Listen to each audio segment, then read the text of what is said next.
Pourquoi s'intéresser au Libéria? En quoi l'histoire de ce pays d'Afrique de l'Ouest, d'une taille relativement modeste, avec une superficie d'environ 100 000 km², en majorité recouverte par la forêt tropicale et une population de 4 millions d'habitants, présente-t-elle un intérêt particulier? C'est ce que nous allons voir tout de suite dans cet épisode. Sans plus attendre, le générique.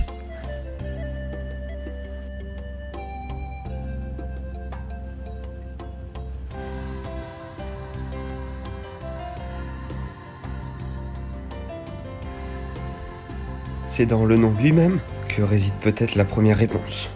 Libéria, ça rappelle le terme libéré, libre. Allons chercher de plus près pour comprendre l'origine de ce nom si particulier.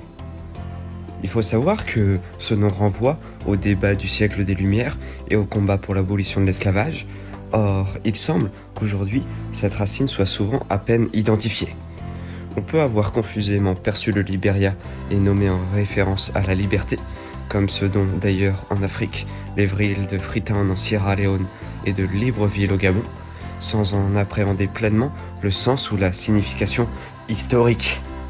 Le Libéria est à l'origine une colonie créée en 1822 par une société philanthropique américaine avec pour l'objectif d'accueillir des esclaves libérés et de diffuser le christianisme sur le continent africain. Cette colonie est devenue État indépendant en 1847.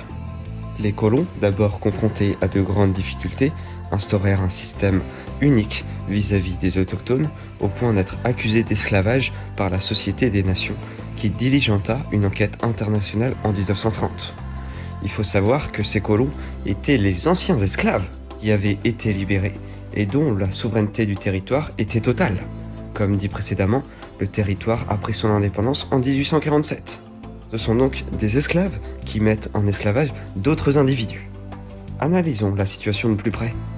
L'arrivée des forces américaines du fait de la Seconde Guerre mondiale aida le Libéria à surpasser cet épisode-là et ses fragilités politiques et économiques. L'après-guerre apporta une relative stabilité de la croissance, mais dans un régime autocratique et sans redistribution. En 1980, un coup d'État mené par un groupe de jeunes militaires, emmené par le sergent Dewey, renversa le régime des descendants des colons afro-américains. Le gouvernement du sergent Dewey, en dépit du soutien des États-Unis, dériva rapidement vers le despotisme et une gestion ethnique des affaires. Il faut bien comprendre que le Libéria, fondé depuis 1822, est une société américaine de colonisation. La Société américaine pour la colonisation des gens de couleur libres, pour y installer des esclaves noirs libérés. L'immigration noire américaine fait prospérer la colonie, mais des tensions existent avec les populations indigènes, d'où mon explication succincte de tout à l'heure. La République du Libéria, fondée en 1821, se base sur les esclaves noirs qui imitent ce qu'ils ont appris par le passé, et donc esclavagisent des indigènes. Donc en 89, lors du coup d'État, l'événement est retentissant, le pouvoir change de camp. Par la suite, un groupe armé conduit par l'américain libérien Charles Taylor envahit le pays depuis la Côte d'Ivoire afin de renverser le régime Dewey. Les guerres civiles successives qui suivirent entraînèrent le Sierra Leone, voisin dans la tourmente. La cruauté des combats sidéra les observateurs occidentaux et plongea l'ensemble régional dans ce qui a pu être qualifié d'hyperviolence. En 2003, à l'issue d'un processus d'autodestruction qui dura 20 ans et lors d'une transition politique put enfin être instaurée par les Nations Unies. L'État et le pays étaient entièrement à reconstruire à ce moment-là. L'histoire du Libéria est unique, singulière. Cette histoire est peu connue, voire méconnue en Europe. Le but ici est de vous proposer une synthèse, de combler un manque dans le corpus historique et de l'information en Occident. On peut dès lors se poser une question concernant la géopolitique et son développement, à savoir comment un pays né a priori sous d'aussi bons auspices, dans le cadre d'aussi bonnes intentions, apparent doté de cadres plutôt bien formés, resté toujours indépendant, soutenu par les États-Unis, a-t-il pu échouer de façon aussi dramatique et aussi radicale? Quels enchaînements fataux peuvent expliquer un tel désastre? Je retrouve des éléments de réponse retrouvés à ces interrogations, apportés à différentes étapes de l'histoire du pays, par ses dirigeants et son personnel politique d'une part. Des études ont été faites par historiens, politologues, économistes, chercheurs, experts, afin de répondre à cette question. Les plus clairvoyantes à ces différentes analyses d'ensemble ou sur des points particuliers, sont divergentes. Il est très compliqué d'étudier le cas du Liberia, car tout au long de son histoire, il y a eu des événements rhétoriques débridés et des campagnes de promotion publicitaire qui ont été instrumentalisées par des causes diverses et opposées, d'avoir connu des véritables guerres de narration menées de façon délibérée voire cynique. Des historiens du marketing font remonter l'invention du marketing politique à la campagne d'Égypte de Bonaparte. La création du Liberia s'y prête également. Dans cette quête de ligne directrice, on a été conduit à aborder, en plus des faits historiques, des thèmes comme les premiers contacts entre les Africains de la côte avec les navigateurs commerçants européens, la colonisation et les droits des peuples, le travail forcé. L'histoire du Liberia renvoie à l'idée de terre promise, au mouvement de Back to Africa des Afro-Américains, aux Atlantic Studies et au Black Atlantic, à l'histoire du panafricanisme, la permanence des sociétés secrètes initiatiques de l'Afrique de la forêt. Cette histoire conduit à s'interroger sur les extraordinaires mutations que connaissent les sociétés africaines sur l'économie du développement et la question des États dits post-conflit, confrontés aux conséquences de guerres civiles longues, de massacres de masse et de l'hyperviolence.